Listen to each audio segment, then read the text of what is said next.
I was reading a post. The post itself was about forgiveness. So what I'm going to say isn't relevant just to that post, but that post brought this to mind, and so that's why I'm referencing it. Um, Forgiveness.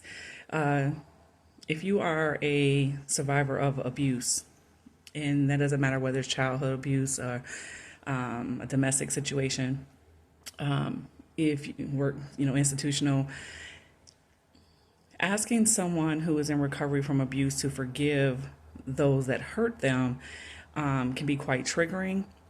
Not everybody is ready for that. It can be quite challenging for someone to be told that forgiveness is for yourself. Now, us hearing that and it being difficult to hear and apply does not make it untrue. So it may not be possible for where someone is. That's when an awareness of self starts to come into play. That's in things like that. Now, if you're dealing with people one on one, it's a lot easier to maybe meet somebody where they are and to talk about things in a way that they could digest because you're dealing with one person.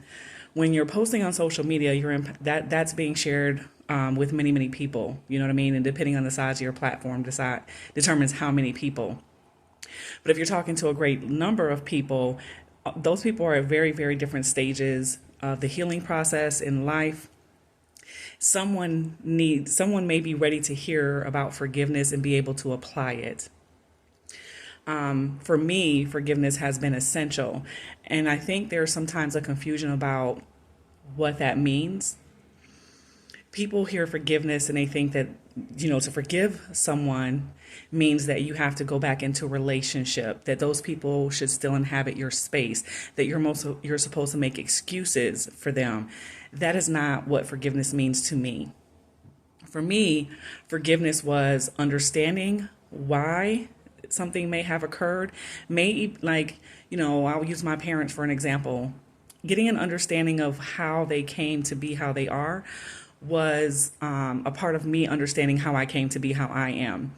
Foundationally, my caregivers, because that wasn't for me just my parents, but all of my caregivers showed up in ways with their own woundings and things that hadn't healed. And so you're learning from those adults in your life as a child. You're mirroring, imitating. That's how you learn about or fail to learn about things like emotional regulation, what it means to get your needs met or not met. Those are things you learn in childhood when you're not even aware that you're learning. You're automatically mirroring the adults in your life. So a lot of adults don't have the ability to emotionally regulate. Like, they can't teach their children how to emotionally regulate. So when you become aware that you're struggling with that and you look at where that came from and it came from your parent, it's easy to blame them, to criticize them. And there is some fault to be had, I guess.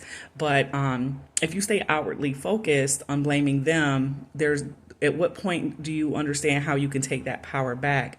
For me, forgiveness of my parents was understanding that they did the best they could with the resources that they had, and that their best was still very hurtful. Those two truths are not, one does not negate the other. The fact that their actions and, of caregivers was hurtful and harmful does not negate the fact that they may have been doing the best that they knew how to do for where they were at in whatever stage, right? It doesn't negate that. But the reason I think forgiveness is important and why it is for oneself is because some of those patterns you're going to pick up. And if you're, most of us start our healing journey in adulthood. So if we have children, we may have mirrored some of those same dynamics with our own children. And a lot of survivors don't go out and hurt their children the same way they were hurt. That's not what I'm saying. What I'm saying is there's still components that may show up. You may have done a lot of work to not do to your children what your parents did, but there are some things that are going to show up. And you may not know this until your children get to adulthood and they come back and tell you how, things that you did were hurtful and harmful to them. And then sometimes we can't even hold space to hear them when they express that to us because there's shame and guilt about those things. And we want to, deny their experience and think about what we intended. But what we intended is not always the result, right? Sometimes we will mirror those things because it's what we learned. A lot of times when we become parents and we begin to see those patterns is what breaks them. So you want to be able to forgive yourself. So if you can't forgive that other, a lot of times you're going to struggle even more to forgive yourself because there's a judgment about that and that thing, and that you just have a judgment about it. So you can't own it, look at it within self and things to correct certain things. So I think forgiveness is important. But I do understand being in a place where being asked to forgive someone, that not be in that space. I'm not there yet. And so for some people that can be quite triggering. For some people, they need to hear it. So if you're sharing on social media and you're sharing with a lot of people, you're going to impact a lot of people. So I've said this before. If you're watching content and that message is triggering or it's not for you or it causes some internal conflict, that probably isn't for you. And you have to be able to know to move on from that. That's why it's important to cultivate what you watch and things to some extent. You can't always, do that to 100% degree, right? But you can cultivate the things that you listen and watch, and that's what algorithms are set to give you more of. So if you're watching someone and what they say that gives you a little discomfort, that may not be something that's digestible to you. If you eat something and it upsets your stomach, that probably is something you might want to avoid because your system is not set up to digest it. Now, what babies can digest is very different than what somebody might be able to tolerate once they're 6 or 7. And when you get to adulthood, the things that you couldn't tolerate at 6 and 7, you may actually love. Things like onions and garlic were not things I enjoyed as a child. They're actually quite strong for children's digestive systems if you look at it from the standpoint of traditional Chinese medicine. But regardless, those are some of my favorite things. I put onions in everything. I love onions now. I can eat them raw. I can eat them cooked. I love onions. I could not tolerate them as a child. Could not tolerate them. Do you know what I mean? I remember being set at the table and being punished, like literally falling asleep at the table because I wasn't allowed to get up from the table until I ate this food, and they had a lot of onions, and I just could not do it. I got punished severely for that. Like I said, I was left there all night, and when I still didn't eat it, then I got beat. But as an adult, I learned to love onions, and I use onions to flavor my food, and I really, really love onions, right? So we're that same way emotionally and intellectually sometimes. The things that we can digest changes at different phases of our journey. And being able to not digest something doesn't mean that it is not appropriate for someone else. Some of our systems, if you're a O blood type, a lot of times meat is actually something that your system kind of needs, and you don't do too well if you go without eating meat. For someone with maybe a type A blood type, eating a lot of meat can be quite damaging to their system. So what we digest and stuff is individual and unique to us all. We have to be able to take what's for us and leave the rest behind, okay? And understand what's not for us. If it's causing you distress, understand that it's not for you and disengage. That's why I say sometimes I'll share things and sometimes that might be triggering for people. It may not be for you, and that is okay. I may not be a person whose content is appropriate for you. I talk about a lot of things related to complex trauma recovery work. That alone can be triggering for some people. There was a time in my journey where I avoided triggers. I was already emotionally dysregulated. And so I didn't need any additional things to come along and impact me. I didn't need anything else. So I had to be able to kind of leave that alone. I had to, my therapist and things try to create situations that would minimize additional triggers because I was already overwhelmed in my system. Now, eventually, I got to the place where triggers could not be something I avoided. I had to eventually, to decrease the effect of triggers, I had to be able to face them and move through them in a different way. So different stages of my journey that looked very different. Some triggers I was able to kind of face and work through, and others were still just too much. They weren't something that my system could process yet. It wasn't safe to process it. And so where I've been at different times is very, very different. So if I'm already in an emotionally vulnerable place, sometimes bringing up additional things is just not it. When I get balance, sometimes it's now safe and things will automatically come up for me. Memories and things will automatically come up for me. And it's because I've reached a place of safety and now my system can allow that to happen. And it's distressing when it happens. And it sometimes feels like I haven't grown, I haven't developed. I haven't, I still can't manage this thing. And that's not really what's happening. What's happening is I'm now in this place of safety, and because I'm safe, my all of this stuff can come up. So sometimes places of safety can be some of the most distressing, because once you're safe, there's room and space and safety for things to come up to be processed. If you're not in a place of safety, that's going to be a lot more harder. Your system is going to protect itself and avoid those things. You're not going to have access to traumatic memories because it's not safe to. Your system simply cannot handle that type of overload. So where you are in your journey is individual to you. What you cannot hear and digest today, 5 years from now, maybe just what you need. You can tolerate that. It's just what you need where you need it. I love following people who are still in the process, because sometimes they're in the middle of the process, but they're still gaining insights and knowledge, valuable insights and knowledge, and they're still speaking at a language to where I am. Their vocabulary is at a level at which I can understand. My vocabulary in second grade was not my vocabulary in 12th grade.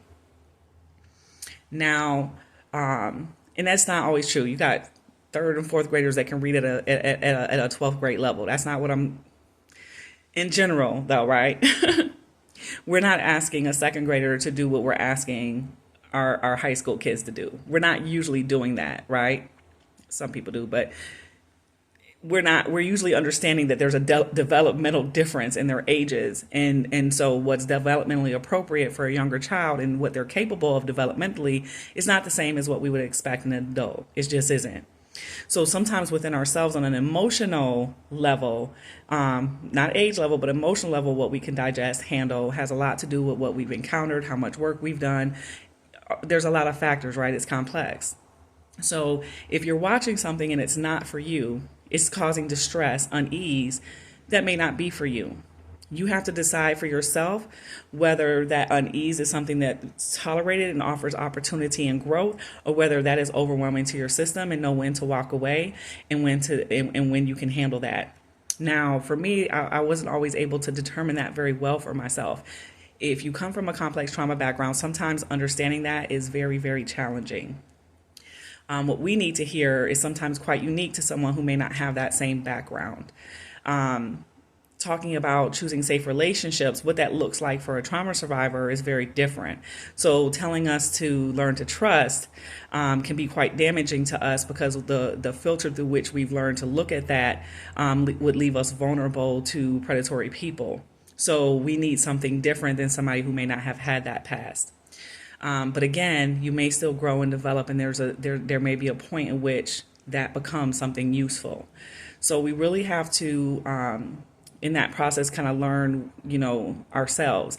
And that's a process in and of itself, right? To really get to know ourselves and to develop an awareness around certain things. Even that is a process. But if something is not digestible and it's causing you enough distress, then you will cut that off, let it go, and letting it go. I'm using language that's still difficult for us in trauma spaces, but you're going to be at different levels of healing, and what's applicable for you today is not going to be the same thing that you're looking for as you develop and grow and heal. So allow space for that.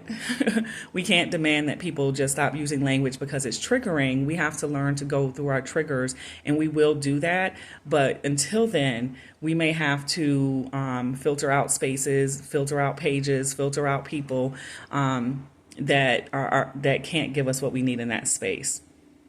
And like I said, sometimes how you're responding, does that create unease in your system? Learning, and when we're disconnected from our body, even that's hard. But if it's causing you distress, you're becoming dysregulated, sometimes even taking a break. That's why people sometimes need to take a break from social media for that very reason. Sometimes you have to take a break from things that are completely distressing to your system. Someone was sharing some news, and they were encouraging people that the world is very, very challenging right now, and it's okay to take a break. And someone else, another creator, got really upset and quite emotional about it. And what she was saying wasn't untrue, but there's a truth in both, right? It's not a black and white thing. We want to be, she wanted, be educated. So what? You're uncomfortable. Some people are like dying and you're worried about your comfort. And I got what both people were saying though, right? We need to know what's going on in the larger world, because what impacts one impacts all. We are not isolated, we are interdependent, and we are interconnected. So what affects one will eventually affect the system as a whole, right? Because the world is its own system together, right? We're individual and we're part of community. You know what I mean? We're part of this greater world. So there's self-awareness, and then there's awareness of our greater surroundings. Now, when the things that are going on in the world, if you can't immediately impact that to constantly digest it, it's not going to change that greater situation, nor is it going to help you to go out and be able to create change in that environment. You still have to take, that's what kind of Lisa Nichols was talking about too, right? You kind of have to take that time and space for yourself so that you can go out and create this change in the greater world. So if you can't ingest that right now, sometimes you have to take a break. You have to do that to maintain your own mental wellness. When you are mentally well, you have a greater capacity to go out and impact larger things in the community and in the world at large. But you cannot do any of that effectively if you are not okay. So sometimes, yes, it is okay to take a break. It is okay not to inundate yourself with what's going on in the media and the world, because right now in this particular moment, that may not be something you can impact. You may not even be able to really manage yourself at this point. You have to get to that place of self-care before you can go out and worry about caring for other people. And that's something I struggle with. I remember trying to volunteer in communities that were helping me, and them going, Melinda, we love that you that's your heart. We love it, but you still have to take care. Somebody had to remind me of that just Friday. You still have to make sure that you are foundationally taken care of, and then you have this excess to give. But right now, you're in a place of need. Take care of you first. But we love that your heart says that you want to make sure other people are taken care of. But you can't do that until you take care of you. So I need that constant reminder all the time from people. When people have to remind me, if you want to give financially, but your finances ain't okay, you're only going to create further hardship, and then now you're in a place of need because you gave out of your base foundation instead of out of what you had to give. You didn't evaluate. You didn't do stewardship over your finances to determine what was appropriate. And there's nothing wrong with sacrificial giving sometimes. I don't even think that's bad, but I think every person has to evaluate for themselves when and where that's appropriate. You don't want to jeopardize your whole foundation in doing so. Eventually, those people are going to go about their business, and you over here without your needs met. So there's balance in everything. It's not a black or a white thing. It's definitely areas of gray. And what that looks like is very, very unique to each of us. We have to do that self-evaluation for ourselves. And if we're not too good at that, we get help, to do that. Whether that's therapy, a good friend, people on social media that may share and help you, whatever that is, there's still this evaluation of self. And then once we have that, we have the capacity and ability to look at the greater world overall. But if your needs are not met, you can't meet the needs of a greater environment. So again, I think that when we look at stuff, it can be true and not true for us at the same time. And that is perfectly okay. And we have to come to some acceptance of that. Our viewpoint and what we need does not negate what someone else is sharing. So we want to be mindful of the spaces that we hold when we're encountering people that are doing the work, and maybe they're doing it at a different level, that we don't try to negate their work because it doesn't seem in alignment. Some truths are quite paradoxical in that, in that way. But yeah, so that was just on my mind. I thought I'd kind of say that again. You know what I mean? I've said that before, but kind of reiterate that again. But have a great day, guys.